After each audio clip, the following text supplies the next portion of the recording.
देखिए, अगर हम बात करें किसी भी वस्तु की, मसलन जो चीज़ें हमारे पास मौजूद हैं, अगर हम सिविल इंजीनियरिंग के परिप्रेक्ष्य में देखें तो कोई भवन है, कोई वस्तु है जिसका हमें नक्शा बनाना, जिसका चित्र बनाना है, तो उसमें 2-3 चीज़ें महत्वपूर्ण होती हैं। उसमें लंबाई, चौड़ाई और ऊंचाई, ये तीनों ही चीज़ें मौजूद होती हैं।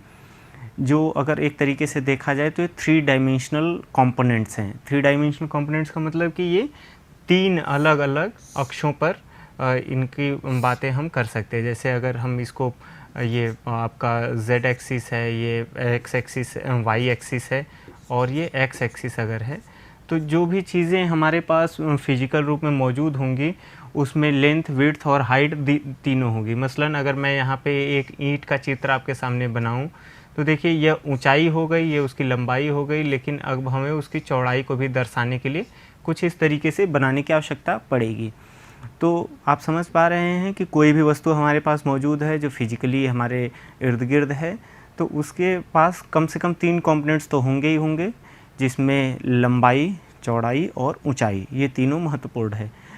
और अगर हमें उसकी ड्राइंग बनानी है, उसका हमें डायग्राम बनाना है, उसका कोई हमें पिक्चर ड्रॉ करनी है, तो वो हम किस पे कर रहे होंगे? हम एक पेपर पे कर रहे होंगे जो 2D में होता है, यानी कि उस पे पेपर पे सिर्फ 2 ही डायमेंशंस होते हैं। मसलन एक अगर हम इसको y एक्सिस मान लें और इसको x एक्सिस मान लें, तो इसमें हमारे पास जो पेपर मौजूद होता है उस पे 2D ही हम कोई कंपोनेंट्स को दर्शा पाते हैं। ऐसी स्थिति में फिर हम प्रक्षेप की मदद लेते हैं और जैसे हमने ये चित्र बनाया, इसी तरीके से हम बनाने का प्रयास करते हैं, जिसमें कि हमारे 2D पेपर पे ही हम उसके कोई भी वस्तु के तीनों डायमेंशंस को बना पाने में सक्षम होते हैं। तो यही अगर हम परिचय में देखें तो किसी भी वस्तु के सभी बाहरी किनारों से जब एक समतल पर मिलने वाली काल्पनिक सीधी रेखाओं को खींचा जाता है, और तो उन सीधी रेखाओं से समतल पर जो बिंदुओं को मिलाने पर आकृति प्राप्त होती है, उसे ही हम वस्तु का प्रक्षेप कहते हैं। जैसे ये जो चित्र हमने बनाया था, अगर मान लीजिए हम यहाँ पे एक और उदाहरण लेते हैं, कोई एक ईंट का उदाहरण लेते हैं, हम ये बनाने का प्रयास करते हैं यहाँ पर, तो आप देखिए ये क्या है। ये अगर हम ऊंचाई कह लें, ये चौड़ाई कह लें और ये ईंट की लंबाई कह लें, तो ये लाइन हमने कैसे लिया है? एक प्लेन पर एक हमने ईंट सामने रखी, अपने स्क्रीन पर उससे पैरेलल रेखा खींची और बिंदुओं को मिला दिया। उसके बाद जो डायग्राम हमें मिला है वही हमारा उस ईंट का प्रक्षेप है। अभी हम इसको और भी विस्तृत रूप से पढ़ेंगे कि हमारे पास प्रक्षेप कितने तरीके के होते हैं, उनकी महत्ता क्या होती है, उसके अलग अलग इम्पोर्टेंस क्या हैं, उस पर भी हम आगे चर्चा करेंगे। तो आइए एक फ्लो चार्ट से देख लेते हैं कि हमारे पास प्रक्षेप किस तरीके के होते हैं। जो प्रोजेक्शंस है इसको क्लासिफाई किया जाता है पैरेलल और पर्सपेक्टिव प्रोजेक्शंस में। अगर हम पैरेलल प्रोजेक्शन की बात करें तो ऑर्थोग्राफिक प्रोजेक्शन और ऑब्लिक प्रोजेक्शन, ये एक तरीके से आपका पिक्टोरियल या चित्रीय प्रक्षेप की श्रेणी में आता है। ऑर्थोग्राफिक और ऑब्लिक के बारे में हम अभी आगे डिटेल पढ़ेंगे। ऑर्थोग्राफिक को सब डिवाइड किया गया है कैबिनेट और कैवलियर में, जिसके बारे में हम डिटेल में पढ़ेंगे, और भी क्लिनोग्राफिक प्रोजेक्शंस भी है। बट अगर हम ऑर्थोग्राफिक प्रोजेक्शन के अलग अलग पॉइंट्स को देखें, अलग अलग प्रकार को देखें, तो मल्टीव्यू प्रोजेक्शन है और एक्सोनोमेट्रिक प्रोजेक्शंस है। मल्टीव्यू प्रोजेक्शंस में फर्स्ट एंगल प्रोजेक्शन और थर्ड एंगल प्रोजेक्शन बहुत ही महत्वपूर्ण हो जाता है। एक्सोनोमेट्रिक में आइसोमेट्रिक प्रोजेक्शन हमारे पास महत्वपूर्ण है। उसी तरीके से अगर हम पर्सपेक्टिव प्रोजेक्शन में देखें तो एरियल और लीनियर प्रोजेक्शन हम देखते हैं। फिर उसके बाद 1 पॉइंट, 2 पॉइंट और 3 पॉइंट पर्सपेक्टिव प्रोजेक्शंस के बारे में हम चर्चा करते हैं। तो इनके बारे में अभी हम आगे डिटेल में भी पढ़ेंगे। अब हम बात करते हैं पिक्टोरियल प्रोजेक्शन के बारे में, यानी कि चित्रीय प्रक्षेप के बारे में। देखिए, बहुत सरल भाषा में मैं अगर कहूँ तो किसी भी वस्तु की लंबाई, चौड़ाई और ऊंचाई को एक ही चित्र में प्रदर्शित किया जाए तो उसे हम चित्रीय प्रोजेक्शन कहते हैं। कहने का आशय यह है कि अगर हम किसी वस्तु का प्रक्षेप, यानी कोई भी उस वस्तु की ड्राइंग हम अपने 2D पेपर पे इस प्रकार बनाएं कि उसके तीनों कंपोनेंट्स जो इम्पॉर्टेंट कंपोनेंट्स हैं, मतलब लंबाई, चौड़ाई और ऊंचाई, तीनों को ही अगर हम एक ही चित्र में दर्शा पाएँ तो हम कहेंगे कि वो चित्रीय प्रोजेक्शन है। इस चित्र में देख सकते हैं आप, एक क्यूब है, आप यहाँ पर देख पा रहे हैं, ये हमारे पास एक क्यूब है जिसको हमने जिसका पिक्चोरियल प्रोजेक्शन हम बनाने का प्रयास कर रहे हैं। देखिए, सबसे पहले तो आपको समझना होगा कि यह क्यूब रहा कैसे होगा। ये अगर इनिशियली अगर आप स्ट्रेट इसको देखेंगे, सीधे सीधे देखेंगे, तो ये कुछ इस तरीके से दिख रहा होगा। लेकिन जब आप इसके थोड़ा सा साइड में, मतलब आप एकदम ठीक सामने से इसको देख रहे होंगे, तो सिर्फ आपको इसका दो साइड यानी कि लंबाई ऊंचाई दोनों ही दिख रहा है। इसकी जो चौड़ाई होगी वो आपको दिखेगी नहीं अगर आप एकदम ठीक परपेंडिकुलरली इसको देख रहे हैं। तो अगर आप थोड़ा सा साइड में होकर के, मतलब इधर से देखेंगे, तो आपको यह क्यूब कैसे दिख रहा होगा, थोड़ा सा साइड में होकर के और थोड़ा सा ऊपर होके अगर आप देखेंगे तो यह क्यूब आपको कुछ इस तरीके से नज़र आएगा, जिसमें आपको इसकी चौड़ाई भी दिखने लगेगी। देखिए, ये इस क्यूब की ऊंचाई है, ये उसकी लंबाई है और ये चौड़ाई। यद्यपि क्यूब में सारे डायमेंशंस बराबर होते हैं, लेकिन फिर भी उसको अलग करने के लिए मैं ये आपको बताने का प्रयास कर रहा हूँ कि इसके अलग अलग कंपोनेंट्स कैसे आपको दिखेंगे।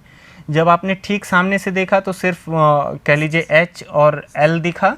वहीं जब आप थोड़ा सा लेफ़्ट की तरफ आए और थोड़ा सा ऊंचाई मतलब थोड़ा सा ऊपर अपना ऑब्जर्वेशन किया, तो आपको इसका विड्थ भी दिखा, हाइट तो दिख ही रही थी, लेंथ भी दिखा। इसी तरीके से जब आप चित्रीय प्रोजेक्शन करते हैं तो आप क्या करते हैं, इसको टिल्ट करते हैं और इस कॉर्नर को, ये जो अभी परपेंडिकुलर है, इसको फिर आप टिल्ट करते हैं तो चित्र आपको इस तरह से मिलता है। अब आप देखिए इस चित्र में आपको क्या क्या दिख रहा है। ठीक उसी तरीके से जैसा मैंने यहाँ पे आपको बताने का प्रयास किया, वैसे ही यहाँ पर आपको लेंथ, विड्थ और हाइट तीनों नज़र आ रहा है। आप देखिए कैसे नज़र आ रहा है।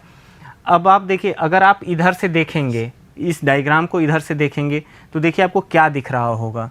मैं इसको क्लीन करके फिर से आपको बताने का प्रयास करूँगा कि क्या दिखेगा।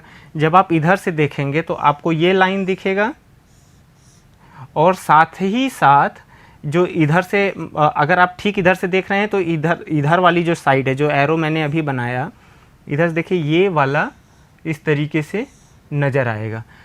और जब आप ठीक इसके सामने से देखेंगे तो जो चित्र आपको दिखेगा वो ये डायग्राम आपको दिख रहा होगा। मतलब EBCH आपको दिखेगा, EBCH, और फिर इसके बाद ये वाला साइड आपको नज़र आएगा। अब देखिए इसमें आपको क्या क्या दिखा। ये जो EB है, EB अगर हम मान लें इस क्यूब की ऊंचाई है तो EB आपको दिख गया। और फिर उसके बाद BC, इसमें एक पॉइंट इसमें आपको मिस नहीं होगा। अगर आप इधर से भी देखेंगे, ये ऊंचाई दिख गई, ये चौड़ाई, यहाँ पर भी ये चौड़ाई दिखा। आपको सारे डायमेंशंस नज़र आ रहे हैं हर चित्र में। और अगर आप इसके ऊपर से प्लान देखेंगे तो देखिए, सबसे पहले तो आपको मैं क्लीन करके बताता हूँ। देखिए, जब आप ऊपर से प्लान देखेंगे तो आपको सबसे पहले तो ये दिखेगा, ये सेगमेंट दिखेगा जो यहाँ पर आपको दिख रहा है। फिर इसके पीछे वाला ये जो शेड, अभी मैं जो शेड कर रहा हूँ, ये जो सेगमेंट है वो भी आपको नज़र आएगा। वो कहाँ नज़र आएगा? इस रूप में नज़र आएगा। तो देखिए इस व्यू में भी आपको सारे डायमेंशंस नज़र आ रहे हैं। तो पिक्चोरियल प्रोजेक्शन का मतलब यही है, जो बेनिफिट है कि किसी भी एंगल से आप उसमें देखेंगे तो आपको उस पर्टिकुलर ऑब्जेक्ट के लगभग सारे कंपोनेंट्स, मसलन लंबाई, चौड़ाई और ऊंचाई बहुत ही अच्छे से क्लियरली नज़र आएगी, विजिबल होगी। इसमें बात कर लेते हैं आइसोमेट्रिक प्रोजेक्शन की। देखिए, आइसोमेट्रिक प्रोजेक्शन क्या होता है? ये भी पिक्चोरियल प्रोजेक्शन का ही एक हिस्सा है। इसमें ध्यान रखते हैं कि जो साइड होती है, जो इस प्रकार ऑब्जेक्ट को टिल्ट करते हैं कि जो दो कंपोनेंट हो वो 30 डिग्री पर हो और एक कंपोनेंट उसका सीधे सीधे हमारे प्रोजेक्शन प्लेन पर परपेंडिकुलर हो।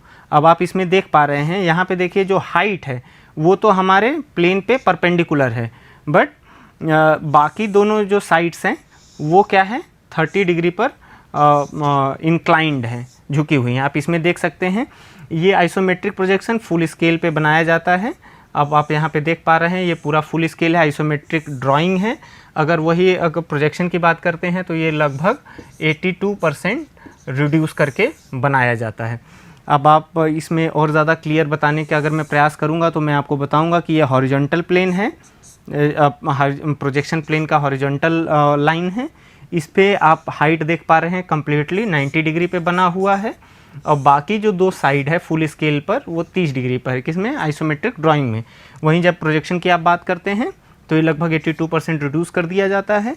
और सारे कंपोनेंट्स, अब देखिए ये एक सीढ़ी है, स्टेयर है, स्टेप्ड है, इसमें आप देखिए हाइट हमेशा ही प्रोजेक्शन प्लेन के परपेंडिकुलर है हर जगह, ये जो मैंने रेड लाइन से आपको दर्शा दिया। लेकिन बाकी जो दो कंपोनेंट्स है वो सब जो है 30 डिग्री के एंगल पर हमारे पास मौजूद है। तो इससे आपको पता चलता है कि जो आइसोमेट्रिक प्रोजेक्शन होता है उसमें लंबवत अक्ष हमेशा ही 30 अंश के कोण, लंबवत जो हाइट होती है वो परपेंडिकुलर होती है, और जो दाईं तथा बाईं ओर जो साइड होती है वो 30 अंश के कोण पर झुकी होती है, इंक्लाइंड होती है। तो इस तरीके से आप आइसोमेट्रिक प्रोजेक्शन के बारे में समझ सकते हैं। जैसे अगर मैं यहीं पर एक उदाहरण आपको दे दूं कि अगर एक मान लीजिए मैं ईंट का प्रोजेक्शन आपको बनाने करके बताऊं, तो ये हॉरिजॉन्टल प्लेन है, इस पे मैंने दो साइड्स, मान लीजिए ये इस तरीके से हमने उसका ड्राइंग बनाने का कोशिश किया, तो ये चौड़ाई हो गई, ये हाइट हो गया।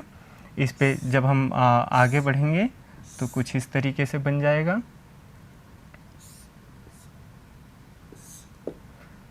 इसको आप यहाँ से हटा सकते हैं, उसको कंसीडर नहीं करिए। ये 30 डिग्री हो गया, ये भी 30 डिग्री हो गया। अब इसमें जो ईंट का फ्रॉग होगा वो कुछ इस तरीके से बन जाएगा। अब आपको शायद ये समझ में आ रहा होगा, इसमें कोई एक ईंट का ब्रांड भी लिखा होता है इस तरीके से। तो अब आप ये समझ पा रहे हैं कि ये हमारे पास आइसोमेट्रिक प्रोजेक्शन है किसी ईंट का। आगे बढ़ते हैं और देखने का प्रयास करते हैं ऑब्लिक प्रोजेक्शन। ऑब्लिक प्रोजेक्शन में बिल्कुल ये भी पिक्टोरियल प्रोजेक्शन का ही एक कह लीजिए एग्जाम्पल है, एक तरीका, एक उसका सब पार्ट है। इसमें जो एक फेस होता है वो हमारे हॉरिजॉन्टल प्लेन के पैरेलल होता है, या कह लीजिए उसके समानांतर होता है। हाइट बिल्कुल परपेंडिकुलर होती है जो हमारा प्रोजेक्शन प्लेन है, लेकिन एक साइड हमारा इंक्लाइंड होता है 45 डिग्री पर, कह सकते हैं। इसमें एंगल 30 पे भी कर लेते हैं, 45 डिग्री भी कर लेते हैं, और 60 डिग्री पर भी इंक्लाइन कर लेते हैं, वो आपकी चॉइस होती है।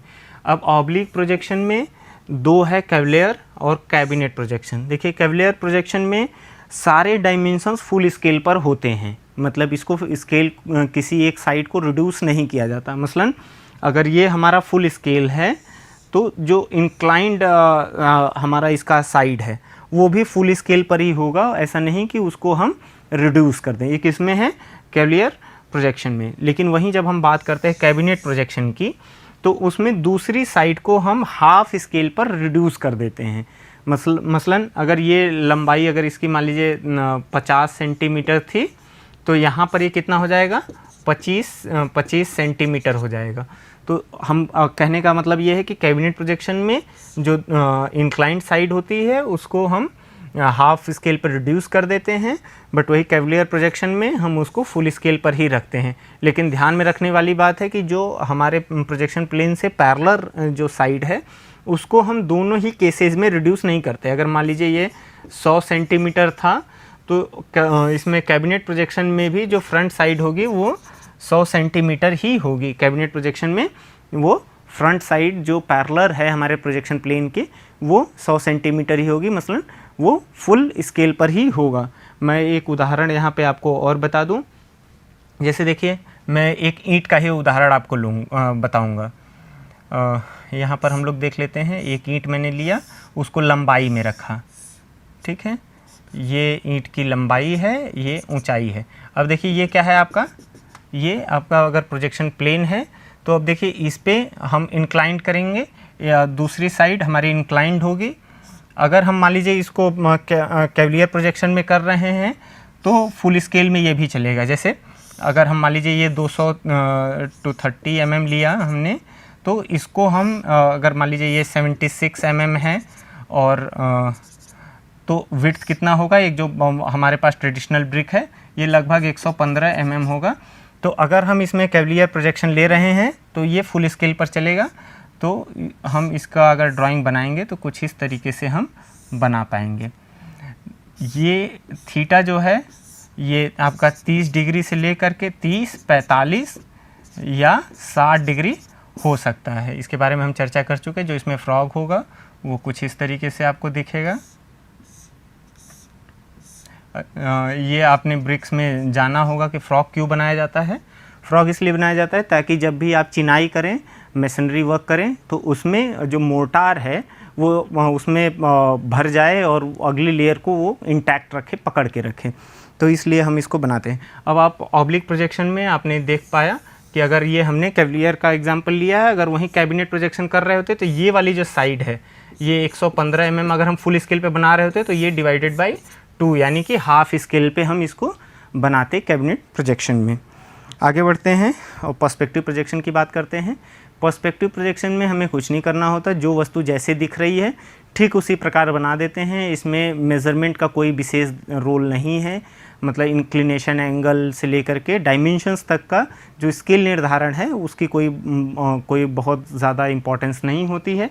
जैसे आप ये देख पा रहे हैं एक रेलवे ट्रैक है, उसके किनारे किनारे हमारे जो इलेक्ट्रिफिकेशन के जो पोल्स हैं वो नज़र आ रहे हैं। तो जैसे ही कोई ऑब्जर्वर ने देखा होगा ठीक उसी प्रकार इसको ड्रॉ कर दिया।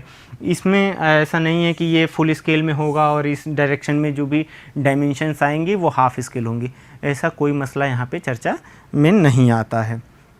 आगे बढ़ते हैं और डिफरेंस देख लेते हैं ऑब्लिक और आइसोमेट्रिक प्रोजेक्शंस में। देखिए इसमें ऑब्लिक प्रोजेक्शन की अगर मैं बात करूँ तो हमारे सारे जो इसके कह लीजिए साइड्स हैं, पहले तो ऑब्लिक प्रोजेक्शंस में पैरेलल ईच अदर होते हैं, इंक्लाइंड प्लेन प्रोजेक्शन प्लेन पर इंक्लाइंड होते हैं।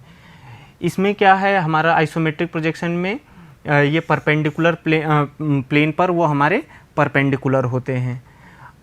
इसमें ऑब्लिक प्रोजेक्शन में हम इस बात का ध्यान रखते हैं कि हमारा जो एक फेस हो वो पैरेलल प्लेन के प्रोजेक्शन प्लेन के पैरेलल हो, लेकिन इसमें जब आइसोमेट्रिक की बात करते हैं तो वो स्टैंड करे अपने किसी कॉर्नर पे। ये आपने अभी पिछले एग्जांपल्स में सारे देख चुके हैं आप। ऑब्लिक प्रोजेक्शन में वो एक्चुअल डायमेंशन के साथ ही ड्रॉ किए जाते हैं, लेकिन जैसे ही हम आइसोमेट्रिक प्रोजेक्शन की बात करते हैं उसमें डायमेंशंस को हम 82% रिड्यूस कर देते हैं। मतलब अगर कोई डायमेंशन 100 सेंटीमीटर है तो हम एक्चुअल में जब आइसोमेट्रिक प्रोजेक्शन में उसको ड्रॉ कर रहे होंगे तो उसको 82 सेंटीमीटर ही दिखाएंगे। इसमें आगे देखते हैं कि हमारे पास पोजीशन का चॉइस होता है, बट यहाँ पर जब हम आइसोमेट्रिक प्रोजेक्शन करते हैं तो ऑब्जेक्ट को किस पोजीशन में रखना है ये चॉइस लगभग हमारे पास नहीं होती है। ऑर्थोग्राफिक प्रोजेक्शन की अगर हम बात करें तो ये इम्पॉर्टेंट है इंजीनियरिंग पॉइंट ऑफ व्यू से। मतलब कि आप किसी भी वस्तु का जब आप इंजीनियरिंग पॉइंट ऑफ व्यू से निरीक्षण कर रहे होंगे तो वहाँ पर जो प्रोजेक्शन आप बनाएंगे वो ऑर्थोग्राफिक प्रोजेक्शन होता है। इसको हर तरफ से, मतलब ऊपर से देखा गया तो प्लान दिखा, साइड से देखा गया एलिवेशन देखा गया, फ्रंट व्यू देखा गया, साइड व्यू देखा गया, तो जिधर से देखने पर जो जैसा वस्तु नज़र आता है हम उसका ड्राइंग हम बनाते हैं और उसी को हम बोलते हैं हमारा ऑर्थोग्राफिक प्रोजेक्शन। जैसे आप देखिए ये हमारा एक कोई ऑब्जेक्ट है, अब इसका हमें बनाना है ऑर्थोग्राफिक प्रोजेक्शन। अब देखिए टॉप व्यू बनाने के लिए जब आप ऊपर से देखेंगे तो आपको क्या दिखेगा। देखिए जब आप ऊपर से देखेंगे तो ये सेगमेंट आपको नज़र आएगा, ये पूरा सेगमेंट आपको इस तरह से नज़र आएगा और ये जो ये यहाँ पर जो इसमें ग्रूव है, जो स्लॉट कटा हुआ है, वो खाली जगह की तरह नज़र आएगा। अब आप देखिए जब इसको आप ड्रॉ करेंगे तो ये आपको ये टॉप व्यू है, यहाँ पर आपको नज़र आ रहा है। देखिए ये जो टॉप लिखा हुआ है वो यहाँ पे इस तरीके से टॉप लिखा हुआ नज़र आएगा और ये लाइन दोनों एक दूसरे पर कोइंसाइड करेगी, एक दूसरे पर ये दोनों लाई कर रही है। मतलब ये जो ऊंचाई है, ये जो अगर मान लीजिए ये x है, ये यहाँ पर छुपा हुआ रहता है हमेशा। ये यहाँ पर जो मान लीजिए ये A हमने इसको डिनोट कर दिया तो ये वाली लाइन आपको यहाँ नज़र आती है A। ये लाइन जो है इसको हमने B से नाम दे दिया तो ये लाइन यहाँ पे B की तरह नज़र आएगी। यहाँ पर अगर हमने इसको C कहा तो ये लाइन C है। वापस अगर इसको हम देखेंगे तो इसको अगर हमने D कह दिया तो लाइन D यहाँ पे है। E अगर हमने इसका नाम रखा इस H का तो यहाँ पे E है। अगेन अब देखिए ये वाला जो साइड है अगर हमने इसको F कहा तो ये साइड F हो गई।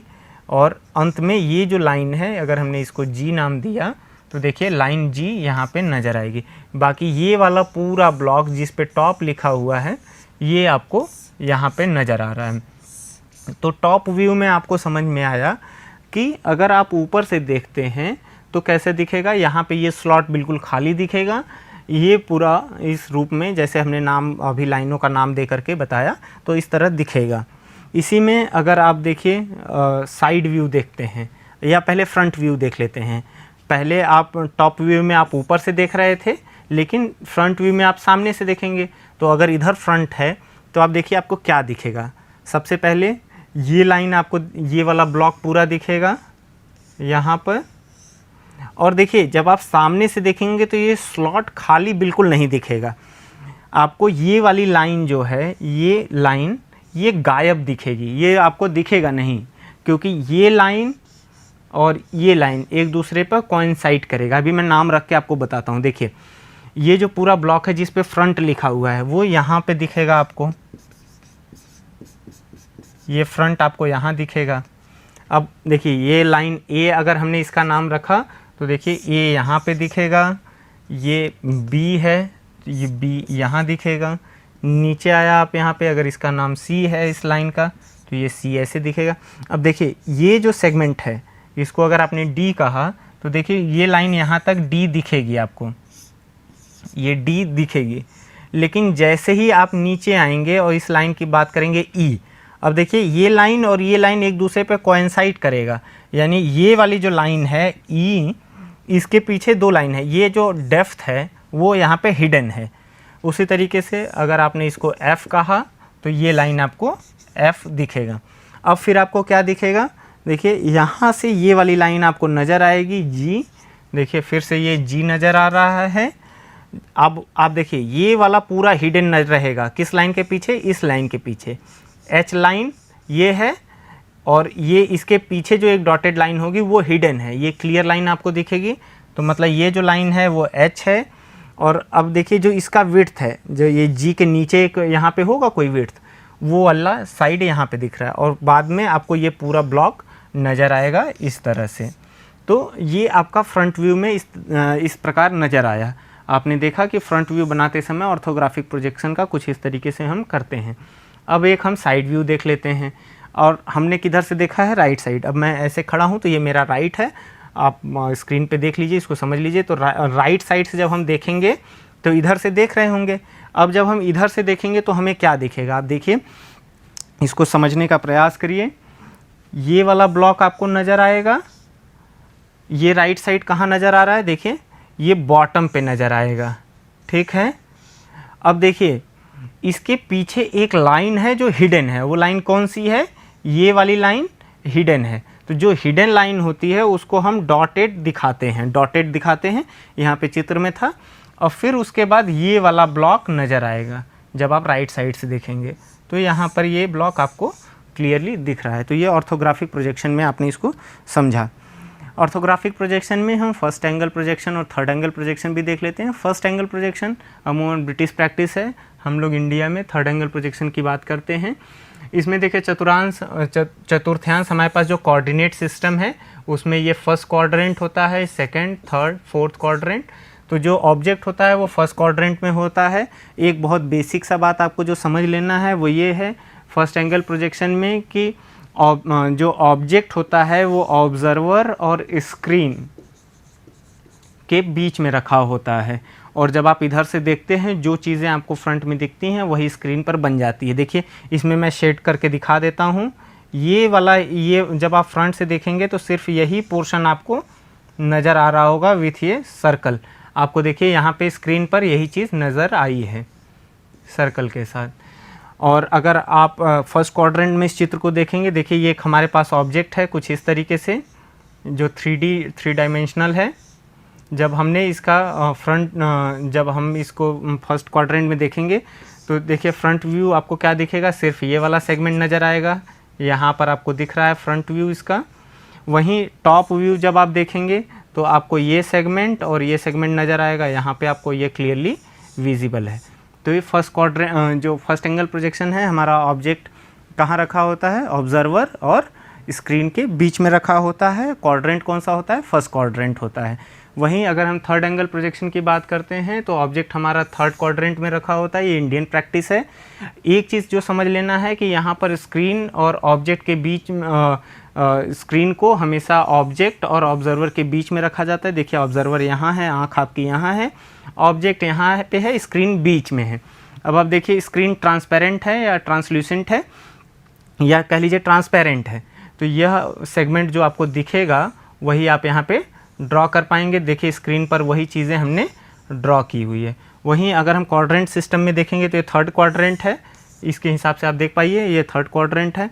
यहाँ पर जब फ्रंट व्यू आप देखेंगे तो जो ये वाला सेगमेंट है वही आपके स्क्रीन पर यहाँ पे बना हुआ दिख रहा है, और टॉप व्यू क्या है, इस वाले स्क्रीन पर ये टॉप व्यू दिख रहा है। इसमें एक कंपैरिजन के साथ हम लोग आज का लेक्चर ख़त्म करेंगे। देखिए जो फर्स्ट एंगल प्रोजेक्शन का सिंबल है वो कुछ इस तरीके से है, लेकिन इसमें आँख ज़रूर बना लीजिए ताकि आपको समझ में आए। आप देख किधर से रहे हैं, इधर से। फर्स्ट एंगल प्रोजेक्शन में ऑब्जेक्ट स्क्रीन और ऑब्जर्वर के बीच में है। थर्ड एंगल प्रोजेक्शन में देखिए आँख यहाँ पर है, आप इधर से देख रहे हैं, स्क्रीन बीच में है ऑब्जेक्ट और ऑब्जर्वर के। ये समझने की बात है। इसमें थर्ड एंगल प्रोजेक्शन में जो चीज़ राइट में है वो राइट में ही दिखती है, जो लेफ़्ट में है लेफ़्ट में दिखती है, जो ऊपर है ऊपर ही दिखती है। देखिए ये ऊपर में है तो ऊपर में ही इसका प्रोजेक्शन बना है, ये राइट में है तो राइट में ही प्रोजेक्शन बना है।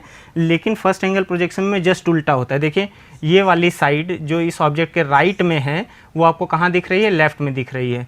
जो टॉप में है ऊपर से दिख रहा है वो आपको बॉटम में नज़र आ रहा है। तो